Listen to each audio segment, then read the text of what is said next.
Mis queridos sobrinos y sobrinas, siéntense conmigo un momento, que les voy a contar dos historias tan reales como crudas. Les voy a advertir, no es un chisme cualquiera, es un espejo de lo que pasa en nuestra sociedad cuando la violencia, la falta de empatía y la justicia chocan de frente. Quiero que presten atención a cada detalle, porque hay enseñanzas sobre responsabilidad, ley, adolescencia y, sobre todo, humanidad. Fofo Márquez, el lujo que se tiñó de violencia. Imagínense a Rodolfo Fofo Márquez, un muchacho que se hizo famoso en internet por pasearse con autos deportivos, rodeado de fiestas exquisitas y viajes de ensueño. Para muchos, su vida representaba el sueño de la opulencia, ese que a ratos nos embruja, y nos hace creer que la felicidad solo existe cuando se exhibe. Pero ya saben que la vida no es solo lo que se ve en la pantalla. Con el tiempo, Fofo empezó a reunir una larga lista de conductas polémicas, hasta que en febrero de 2024 sucedió algo que pondría fin a su imagen glamurosa. Fue acusado de tentativa de feminicidio contra Edith N., una mujer de 52 años, tras un altercado en un estacionamiento de Naucalpan, Estado de México. Las cámaras de seguridad captaron la agresión, y esas imágenes fueron suficientes para llevarlo ante los tribunales. Mientras avanzaba el juicio, los rumores y las noticias se acumulaban. ¿Qué llevó a un joven con tantos recursos a reaccionar con una violencia tan extrema? ¿Fue un arrebato? ¿Fue la prepotencia que a veces acompaña a quien siente que tiene el mundo a sus pies? Lo cierto es que la justicia, por fin, hizo lo suyo. En enero de 2025, un tribunal lo declaró culpable, y le impuso 17 años y 6 meses de prisión, además de una compensación económica a la víctima. Vaya que se necesita valor para enfrentar un proceso así. Pero, sobre todo, se necesita recordar que la ley no perdona las agresiones de tal magnitud, por muy famoso o rico que seas. Aquí es donde, como tía Mona, me pongo a pensar, ¿qué señales ignoramos antes de que la violencia explotara? A veces, la gente alrededor confunde la arrogancia con una simple extravagancia juvenil. Sin darnos cuenta, quizá alimentamos ese ego desmedido con likes y aplausos, sin hacerle ver a la persona que, en la vida, el respeto a los demás es primordial. También me pregunto sobre la capacidad de nuestros entornos familiares y sociales para detectar que algo va mal. ¿Faltó una conversación sincera con Fofo? ¿Faltó un alto antes de llegar a ese nivel de agresión? Lo que está claro, mis queridos sobrinos y sobrinas, es que este caso es un precedente legal y social. Ser influencer no te libra de rendir cuentas, y mucho menos te protege de las consecuencias que acarrea herir a otra persona. Marianne N., la carga de la adolescencia y la maternidad temprana. Ahora, hablemos de Marianne N., una joven de 17 años que ganó popularidad mostrando cómo llevaba el día a día de su maternidad adolescente.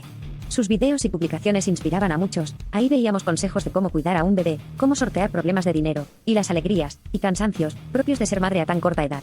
Parecía un ejemplo de fuerza. Pero un día, esta historia cambió de golpe. A inicios de febrero de 2025, la detuvieron en la Ciudad de México por supuestamente apuñalar a Valentina Gilabert, una chica de 18 años que es la pareja actual del exnovio de Marianne. La joven agredida acabó en estado crítico, con heridas de arma blanca que la obligaron a estar en coma inducido. Se rumora que Marianne viajó desde Cancún para confrontar a su expareja, y las cosas se salieron de control. A muchos se les revolvió el estómago al enterarse de esta tragedia. ¿Cómo alguien tan joven pudo caer en un acto tan violento? ¿Qué presiones psicológicas, celos o problemas anímicos la llevaron a cometer esa agresión? Fíjense que aquí entra en juego el sistema integral de justicia penal para adolescentes, porque Marianne, al ser menor de edad, no puede ser juzgada como si fuera una adulta. En México, la ley establece que las sanciones máximas para un adolescente son mucho más bajas que para un adulto, incluso si el delito es muy grave. Esto, por un lado, obedece a la idea de que su capacidad de discernir todavía no está plenamente desarrollada, y por el otro, a un enfoque de rehabilitación. ¿Pero qué pasa con la víctima y su familia? Hay quienes, con razón, exigen una clasificación de tentativa de feminicidio y una pena proporcional a la gravedad del daño causado. Es un dilema duro, queridísimos, entre la protección de los menores infractores y el clamor de justicia de las víctimas. Como tía Mona, mi corazón está con la víctima, que lucha por su vida. Pero también entiendo que, a los 17 años, el cerebro y las emociones van dando bandazos. No justifico la violencia, faltaría más, pero me pregunto si hubo alguna señal previa. ¿Acaso algún psicólogo detectó ansiedad o depresión en Marianne? ¿Alguna maestra notó un cambio de conducta? ¿Cómo se complica todo cuando a los retos propios de la adolescencia le sumas la maternidad? Estas son preguntas que la sociedad entera tendría que responder, porque lo que hizo Marianne no brotó de la nada. Reflexiones sociales, psicológicas y legales. Aquí tenemos dos historias con un elemento común, la violencia. Pero, al mismo tiempo, son mundos distintos. La edad y la legislación. Fofo ya es adulto y no hubo duda, lo juzgaron conforme a la ley para mayores. Le tocó una pena de más de 17 años tras las rejas. Marianne, menor de edad, será procesada bajo un sistema que privilegia la reinserción social y que difícilmente impondrá un castigo largo. Esto genera controversia, pues el ataque a Valentina fue sumamente grave. La fama y el entorno virtual. Ambos lograron un escaparate masivo gracias a las redes sociales. Tanto él, con su ostentación, como ella, con su relato de maternidad, tenían miles de seguidores. La exposición mediática puede ser un arma de doble filo, porque te sube al pedestal de la admiración, pero también puede llevarte a decisiones impulsivas o a creer que se está por encima de las normas. ¿Cómo reaccionamos quienes vemos ese contenido? A veces la gente normaliza actitudes negativas o violentas, o se involucra en discusiones llenas de odio sin medir consecuencias.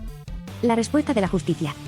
El caso de Fofo se perfila como un ojo, ni la fama ni el dinero te libran de la cárcel, subrayando la relevancia del castigo frente a la violencia machista.